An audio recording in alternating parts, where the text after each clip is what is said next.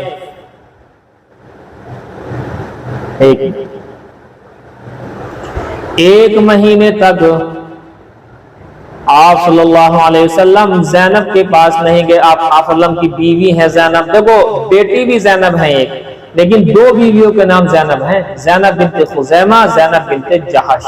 یہ زینب بنت جہش وہی جن کی شادی نکاح اللہ نے آسمان پر کیا تھا، اوپر سے حکم آیا تھا کہ زید نے چھوڑ دیا ہے، اور زید کے چھوڑنے کے بعد ہم تمہیں زینب بنت جہش کو آپ کے نکاح میں دے دیتے ہیں۔